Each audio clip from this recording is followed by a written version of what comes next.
की शुरुआत होती है और हम फ्रैंकोइस नाम के आदमी को देखते हैं जो अपने बेटे एमिल और जॉक एल्बर्ट के साथ अपनी बीवी को देखने के लिए हॉस्पिटल जा रहा था।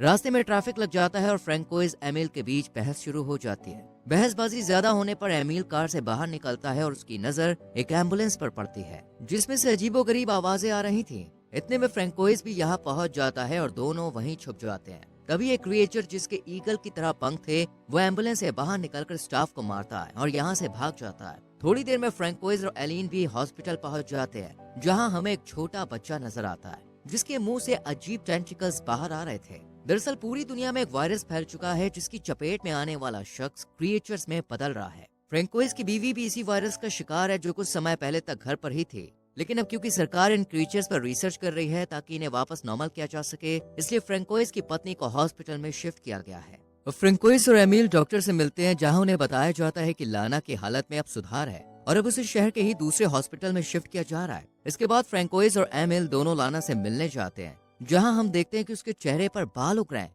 और वो बिल्कुल किसी जानवर की तरह ही नजर आ रही है। कुछ समय गुजरता है और फ्रैंकोइस दूसरे शहर में एक घर खरीदता है जो असल में लाना के नए हॉस्पिटल से नजदीक था। यहाँ फ्रैंकोइस काम लगाता है और एमिल स्कूल ज्वाइन करता है। स्कूल में पहले दिन ही नीना नाम की लड़की एमिल से सवाल पर सवाल करती है, जैसे वो कहाँ रहता है, उसका नाम क्या है, उसके चेहरे पर ये निशान कैसे लगा, वगैरह वगैरह। तभी क्लास में बाकी स्टूडेंट्स नीना के बेवकूफियों भरे सवाल पर हंसते हैं और नीना बताती है कि उसे ADHD है, यानी उसे सही और गलत में फर्क समझ में नहीं आता। इस पर एमिल मुस्कुराता है क्योंकि उसे कहीं न कहीं नीना की बेवकूफियां पसंद आ गई थी। स्कूल खत्म होते ही एमिल रेस्टोरेंट पहुंचता है जहां उसके फादर काम करने लगे थे। रात होती एक भयानक तूफान पूरे शहर को घेर लेता है और सुबह हम देखते हैं चारों तरफ के पेड़ पौधे सामान बिखरा हुआ है। एमिल और फ्रैंकोइस घर के बाहर बिखरा सामान सही कर ही रहे थे कि तभी फ्रैंकोइस को एक कॉल आता है और वो इमरजेंसी में एमिल के साथ एक लोकेशन पर पहुंचता है। दरअसल लास्ट डे लाना को हॉस्पिटल वाले शिफ्ट करने के लिए बाकी मरीजों के साथ ले जा रहे थे, लेकिन तूफान की वजह से एम्बुलेंस का एक्सीडेंट हो गया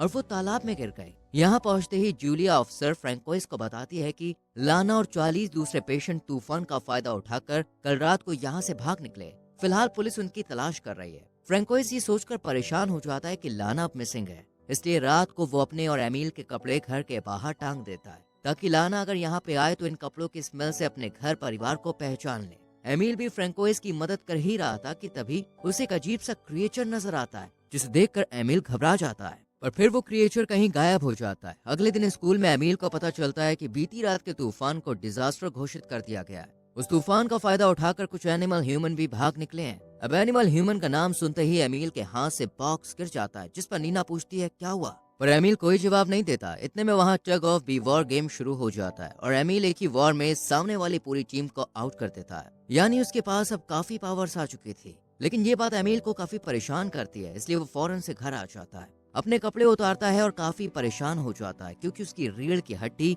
अजीब तरह से बाहर आ रही थी, यानी अब वो इस वायरस का शिकार होने वाला था। दूसरी तरफ सुपरमार्केट में फ्रैंकोइस की मुलाकात जूलिया से होती है। दोनों बात कर ही रहे थे कि तभी मॉल में एक क्रिएचर घुस आता है जिसे देखकर पुलिस उसके पीछे पड़ जाती है। वहीं फ्रैंकोइस भी इसके पीछे जाता है ये सोचकर कि शायद ये लाना होगी, लेकिन वो तो ऑक्टोपस जैसा कोई और ही क्रिएचर था जिसे पुलिस जल्द ही पकड़ लेती है। वहीं फ्रैंकोइस को टेबल के नीचे बर्ड जैसा एक और ह्यूमन क्रिएचर नजर आता है, लेकिन वो पुलिस को इसके बारे में नहीं बताता, पर थोड़ी देर में पुलिस इसे भी पकड़ लेती है। दूसरी तरफ रात होते ही एमिल दोस्तों के बुलाने पर स्कूल पार्टी में पहुंच जाता है जहां एक लड़की लास्ट नाइट दिखे क्रिएचर के बारे में बताती है। यहाँ नीना एमिल को खाना ऑफर करती है जिसे बड़े अजीब ढंग से वो नीना के हाथ से चाट लेता है। ये सब नीना को जितना अजीब लगा था उतना ही एमिल के लिए भी अलग था। वहीं उसके दोस्त भी उसका मजाक बना रहे थे, इसलिए एमिल जंगल की तरफ निकल जाता है और उसकी आंख सीधा सुबह खुलती है जहाँ वो जंगल में ही पड़ा हुआ था। एमिल फौरन घर पहुंचता है और उसे महसूस होता है कि गले में कुछ फंसा हुआ है। एमिल बाथरूम में जाता है और गले में हाथ डालकर कोई चीज बाहर निकालता है जो असल में एक पक्षी का छोटा सा पंख था। एमिल के मुंह पर खून भी लगा हुआ था, यानी अब वो भी एक क्रिएचर में बदल रहा था। अब फ्रैंकोइस के कहने पर एमिल उसके साथ लाना को ढूंढने के लिए जंगल में जाता है, लेकिन दिन भर ढूंढने पर भी लाना का कोई सुराग नहीं मिलता, इसलिए ये दोनों जंगल में ही अपनी कार के अंदर सो जाते हैं। देर रात को एल्बर्ट यानी फ्रैंकोइस का डॉग जो इनके साथ आया था वो जंगल के अंदर चला जाता है। एमिल भी उसके पीछे जाता है और वहाँ दो अजीब अजीब से क्रिएचर नजर आते हैं। इनमें से एक वही गरुड़ के पंख वाला क्रिएचर है जिसे हमने कहानी की शुरुआत में देखा था। ये क्रिएचर एमिल को देखते ही उसके ऊपर हमला कर देता है, लेकिन इतने में ही यहाँ पर फ्रैंकोइस पहुंच जाता है, पर वहीं इस क्रिएचर ने भी एमिल को मारा नहीं, क्योंकि वो शायद समझ गया था कि एमिल भी उसी की तरह एक नॉर्मल क्रिएचर में बदल रहा है। खैर फ्रैंकोइस एमिल को लेकर हॉस्पिटल पहुंचता है, लेकिन एमिल नहीं जाना चाहता था। लेकिन रास्ते में जूलिया मिलती है, जिसके कहने पर एमिल को हॉस्पिटल जाना पड़ता है। यहाँ पर हमें पता चलता है कि इस वायरस और भागे हुए क्रीचर्स को पकड़ने के लिए आर्मी को बुलाया गया है। अब धीरे धीरे समय गुजरने लगता है और एमिल के शरीर में लगातार बदलाव आने लगते हैं, जिनका असर उसकी डेली लाइफ पर भी पड़ता है। जैसे अब वो सही से पैडल नहीं मार सकता था। साइकिल पर कदम लड़खड़ाते हुए नीना एमिल को देख लेती है और उसे अपने साथ अपने घर ले जाती है, जहाँ फ्रिज में एमिल की नजर एक मरी हुई बर्ड पर पड़ती है, जिसका रंग बिल्कुल वैसा ही था जैसा पंख एमिल को अपने गले में मिला था। नीना बताती है कि ये बर्ड बाहर मरी हुई पड़ी थी, मैंने तो बस इसे उठा के यहाँ पे रखा है। ये सुनकर एमिल को अजीब लगता है, लेकिन नीना बताती है कि मैं इस बर्ड को आर्मी को देना चाहती हूँ, ताकि वो इसे उन क्रिएचर्स को खाने के लिए दे सके। अब इस छोटी सी डेट के बाद एमिल भी निकल जाता है और सीधा तालाब में छलांग लगाता है। कुछ मछलियों को निकालकर एमिल उन्हें खाने लगता है और फिर कुछ मछलियों को लेकर जंगल में जाता है, जहाँ वही पंखों वाला क्रिएचर लुढ़कता हुआ एमिल की तरफ आता है। लेकिन इससे पहले कि ये एमिल पर हमला करता, वो उसके सामने कुछ मछलियां रख के कहता है, मेरा नाम एमिल है। सामने से ये क्रीचर बताता है कि उसका नाम फिक्स है। इसके बाद एमिल फिक्स से उसकी पास्ट लाइफ के बारे में पूछता है, लेकिन फिक्स को कुछ भी याद नहीं था। इतने में यहाँ पर एक छोटा क्रिएचर जो असल में एक बच्ची थी, वो भी आ जाती है, जिसे देखकर एमिल पूछता है कि क्या ये तुम्हारी बेटी है? फिक्स कहता है, नहीं, वो बस मेरा पीछा कर रही है, क्योंकि अभी तक उसे उसका घर नहीं मिला है। एमिल को पता चलता है कि फिक्स पक्षियों की तरह उड़ नहीं सकता, इसलिए उसके पास घर भी नहीं है। एमिल फिक्स का घर बनाने में उसकी हेल्प करता है और तालाब से सभी लकड़ियों को हटा देता है, और इस मदद के साथ ही फिक्स और एमिल की दोस्ती हो जाती है। दूसरी तरफ हम फ्रैंकोइस को देखते हैं, जिस रेस्टोरेंट के बैकयार्ड में एक क्रिएचर नजर आता है।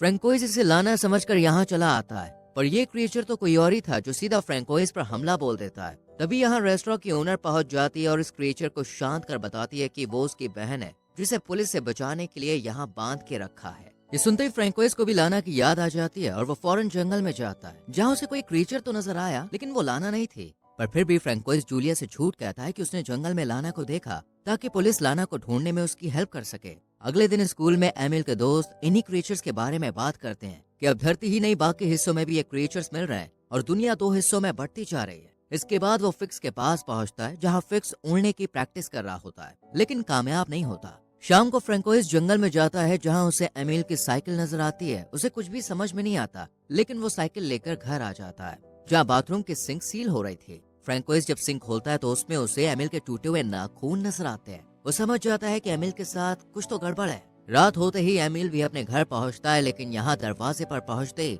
फ्रैंकिस उसे अपने नाखून दिखाने को कहता है। एमिल इनकार करता है और फ्रैंकोइस के नाखून दिखाने पर यहाँ से भागना शुरू कर देता है। पर कुछ दूर जाते ही फ्रैंकोइस उसे पकड़ लेता और पूछता है कि मुझे बताओ क्या हुआ है। तब एमिल जोर जोर से रोते हुए बताता है कि अब वो भी क्रिएचर में बदल रहा है। फ्रैंकोइस उसे समझाता है कि वो दोनों मिलकर कोई ना कोई रास्ता जरूर निकाल लेंगे, लेकिन फिलहाल पुलिस से बचने के लिए एमिल को अपने नाखून और बाल काट के रहना होगा। एमिल भी मान जाता है और रात होते ही वो एक बार फिर से जंगल में तालाब के पास पहुंचता है। यहाँ आते ही एमिल सबसे पहले नीना को फोन करता है और भेड़िए की तरह चिल्लाने लगता है, लेकिन नीना कुछ भी सुन नहीं पाती।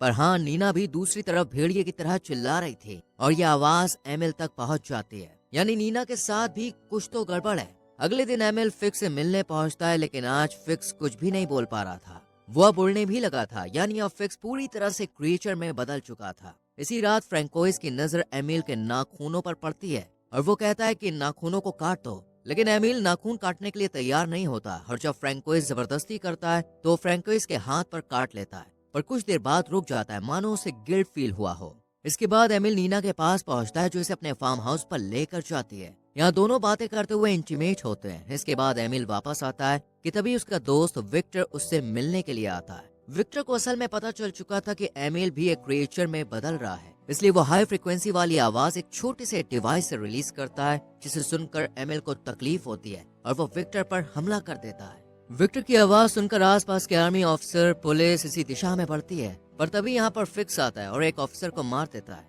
फिक्स के साथ एमिल भी यहाँ से भागने लगता है और वहीं विक्टर भी पुलिस को बता देता है कि उसकी ये हालत एमिल ने की है। गार्ड्स की नजर भी एमिल पर पड़ती है और वहाँ से फायरिंग की जाती है, जिस वजह से बेचारा फिक्स मारा जाता है, लेकिन एमिल जंगल से भागने में सफल हो जाता है। जंगल में एमिल की नजर एक क्रिएचर पर पड़ती है, जो असल में उसकी माँ लाना ही थी। लाना एमिल को देखकर वापस जंगल में जाने लगती है, पर एमिल भी उसका पीछा करते हुए जंगल के अंदर पहुंचता है, जहां सभी क्रिएचर्स रहते थे। इतने में यहाँ ऑफिसर्स भी पहुंच जाते हैं और एक एक कर सभी क्रिएचर्स को पकड़ना शुरू कर देते हैं। ये लोग एमिल को भी पकड़ते हैं, लेकिन एक नॉर्मल इंसान के रूप में, क्योंकि इन्हें लग रहा था कि एमिल शायद यहाँ गलती से आ गया होगा। पुलिस स्टेशन में एमिल को छुड़ाने के लिए फ्रैंकोइस पहुंचता है और कॉप्स कहते हैं कि एमिल को इस पेपर पर साइन करना होगा जिसमें लिखा था कि वो जंगल में गलती से पहुंच गया था। एमिल पेन पकड़ता तो है लेकिन साइन नहीं कर पाता क्योंकि वो पेन को ठीक से पकड़ नहीं पा रहा था। इस वजह से एमिल गुस्से में घुर्राने लगता है, जिसकी आवाज पुलिस ऑफिसर भी सुन लेते हैं। पर अपने बेटे को बचाने के लिए फ्रैंकोइस ऑफिसर को मारकर एमिल के साथ यहाँ से भाग निकलता है। रास्ते में एमिल कहता है कि उसे घर नहीं जाना बल्कि वो जंगल में रहना चाहता है लाना के साथ, क्योंकि वो भी वही है।